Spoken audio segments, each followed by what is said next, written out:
하나님은 하나님께서 지명하신 사람들을 통하여서 일하십니다. 어느 시대를 막론하고 하나님이 주목하시는 사람들이 있죠. 그런데 그 부르심을 받은 자들에게 가장 중요한 것은 자신의 탁월함으로 독주하는 것이 아니라 서로 협력하고 하나 되는 것입니다. 오늘도 하나님과 하나 되고 공동체에서 하나 되는 저희 모두가 되기를 소망합니다.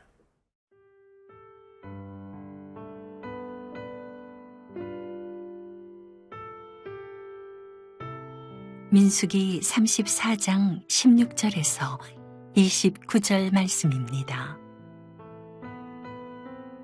여호와께서 또 모세에게 말씀하여 이르시되 너희에게 땅을 기업으로 나눌 자의 이름은 이러하니 제사장 엘르아살과 눈의 아들 여호수아니라.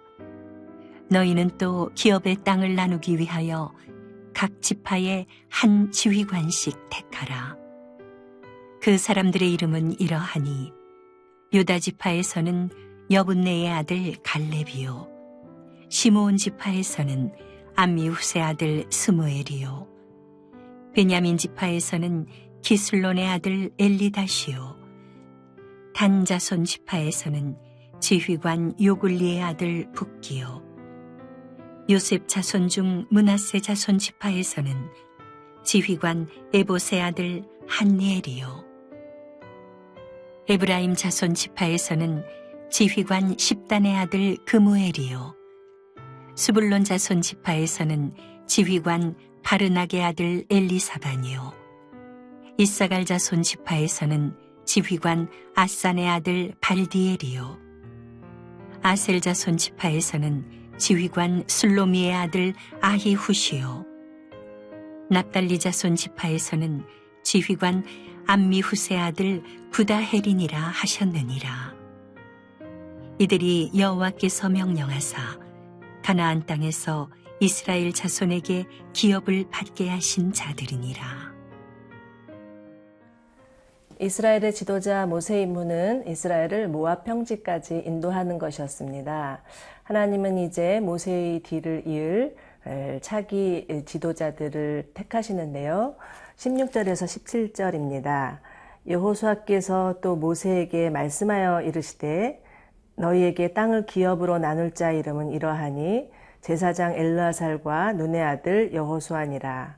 하나님이 지명하신 자는 엘리아살과 여호수아이었습니다. 이제 이들은 모세와 아론을 대신하여서 이스라엘의 차기 리더십으로 세워집니다. 모세 입장에서 어찌 보면 참 그 40년간 이스라엘을 이끌었던 그 지도자의 자리를 내어준다는 것이 쉽지는 않았을지도 모릅니다. 그렇지만 모세는 하나님의 말씀에 순복하고 기꺼이 이들에게 그 자신의 자리를 이양합니다. 어찌 보면 이러한 모세의 모습은요, 오늘날 자신의 자리에 연연하고 또 심지어는 욕심을 내어서 세습까지 하는 일부 지도자들에게 많은 귀감이 되는 것 같습니다. 떠나야 할 때를 알고 물러설 줄 아는 사람 모세는 역시 하나님의 사람이었습니다. 이래서 이스라엘의 리더십은 여호수아와 엘르아살에게 넘어가고요. 우리 잠시 여호수아를 한번 묵상해 보았으면 좋겠습니다. 출애굽기와 민수기에서는 여호수아가 어떠한 사람인지에 대해서 간헐적으로 나오고 있습니다. 우선 여호수아는요, 항상 모세 곁에서 모세의 시종을 들던 충실한 부하였습니다. 비가 오나 눈이 오나 모세의 곁을 떠나지 않았고요. 누가 뭐라든 모세 옆에서 그 자리를 지켰습니다. 그런가 하면 갈렙과 함께 그 가나안 땅에 정탐을 한 후 보고할 때 긍정적인 보고를 함으로 인하여서 오히려 많은 사람들의 그 지탄을 받고 또 생명의 위협까지도 당하였지만 그럼에도 굴하지 않았던 믿음의 사람이었습니다. 그리고 무엇보다도 여호수아는 성령 충만한 자였습니다. 오늘날도 하나님은 이러한 자, 하나님 앞에 신실하고 믿음으로 반응하는 자들을 찾으십니다. 어떤 뛰어난 능력이나 자격, 재능을 가지지 않았어도 하나님 앞에 신실하게 꾸준히 맡겨진 일을 감당하는 자를 찾으십니다. 제가 함께 일하는 전도사님 중에 아주 귀한 분이 계십니다. 이분은 누가 뭐라든 자기에게 맡겨진 일들을 정말 담임 목사님처럼 열심히 해내는 분이셔서 제가 그분에게 별명을 하나 지어줬는데 앞뒤가 똑같은 대리운전 1577이라고 지어주기까지 하였습니다.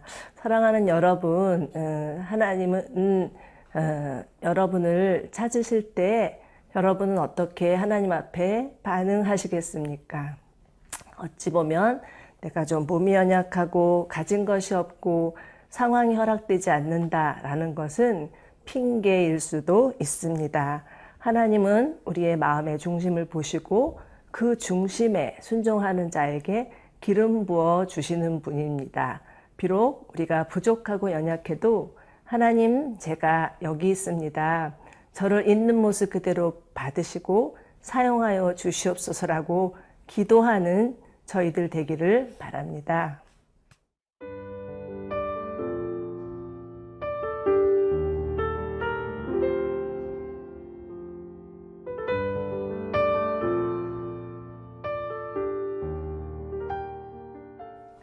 하나님이 이제 땅을 분배하는 일을 원활하게 하기 위해서 각 지파에서 한 사람씩을 택하는데요. 19절부터 28절까지는 하나님이 택하신 사람들의 이름이 기록되어 있습니다. 이들은 모두 각 지파를 대신해서 일할 지도자였습니다. 29절입니다. 이들은 여호와께서 명령하사 가나안 땅에서 이스라엘 자손에게 기업을 받게 하신 자들이니라. 하나님께서 이들을 부르시면요, 땅을 분배하는 과정에서 어떤 마찰이나 갈등이 없게 하기 위함이었습니다. 지혜와 분별력을 가지고서 또 질서정연하게 정확하게 일하기 위함이었죠. 이처럼 하나님이 하시는 일에는요, 분명한 계획이 있고 질서가 있고 협력이 있습니다. 창세기 1장에 하나님께서 천지만물을 만드신 과정을 보면 그 우주 만물을 향한 분명한 청사진을 가지고 계셨고요. 또 아주 주도 면밀하게 질서 있게 또 일하시는 모습을 봅니다. 그리고 무엇보다도 성부, 성자, 성령 하나님께서 협력하여서 창조하고 계심을 볼 수가 있습니다. 그렇기 때문에 만약 우리의 삶과 사역이 왠지 혼란스럽고 중구난방이고 어디로 가야 할지 알 수 없다면 과연 하나님이 함께 하시는지를 살펴보아야 합니다. 어디서부터 잘못되었는지 하나님께 물어보고 하나님의 간섭을 구해야 합니다. 내가 열심히 산다고 살았는데 때로는 우리의 삶이 또 혼란에 빠지고 미궁에 빠질 것 같은 때가 있습니다. 관계 안에 어려움도 있을 수 있고요. 건강에 문제가 생겨서 또 재정적인 어려움을 당해서 또 영적인 혼란을 겪어서 어려울 때도 있습니다. 그러나 야고보서 1장에서 하나님은 누구든지 지혜가 부족하거든 후히 주시고 꾸짖지 아니하시는 하나님께 구하라 라고 말씀하십니다. 그렇습니다. 하나님은 우리에게 지혜를 주시는 분이십니다. 그 하나님께 나아가는 저희 모두가 되기를 바랍니다. 자, 이제 하나님이 택하신 사람들을 살펴보면 낯익은 이름이 하나 나오는데요. 19절에 갈렙입니다. 여러분, 갈렙은 누구입니까? 12명의 정탐꾼 중에 한 사람, 오직 여호수아와 함께 긍정적인 마인드를 가지고 나아갔던 사람이었습니다.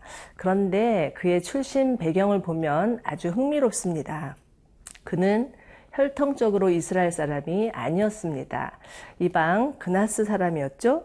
아마도 그의 가족들이 출애굽할 때 이스라엘과 함께 나와서 이스라엘의 귀화한 가정이었던 것 같습니다. 그럼에도 불구하고 갈렙은 중요한 일이 있을 때마다 유다 지파를 대표할 인물로 부상합니다. 왜일까요? 그만큼 그는 누구보다도 하나님을 사랑하고 하나님을 위해서라면 올인 하였던 자였기 때문입니다. 그래서 갈렙을 향한 하나님의 평가는 이스라엘의 하나님 여호와를 온전히 쫓았더라 였습니다. 사랑하는 여러분, 여러분은 하나님으로부터 어떤 평가를 받기를 원하십니까? 우리 모두 자신의 어떤 출신이나 배경이나 나이 상관없이 오로지 하나님 한 분만을 쫓는 자가 되기를 원합니다. 그래서 하나님의 마음을 시원케 해드리는 자들이 되기를 소망합니다. 함께 기도하시겠습니다. 하나님 아버지, 저희를 택하시고 불러주셔서 하나님 자녀 삼아주시고 또 귀한 하나님의 사명을 감당하게 해주신 것 감사드립니다. 이제 그 하나님의 사명을 받은 자로서 이 부르신 자리에서 정말 성실하게 충실하게 일하는 자들 되게 하여 주시옵소서. 그래서 정말 하나님의 마음에 합한 자, 하나님의 마음을 시원케 해드리는 자들 되게 하여 주시옵소서. 예수님의 이름으로 기도드립니다. 아멘.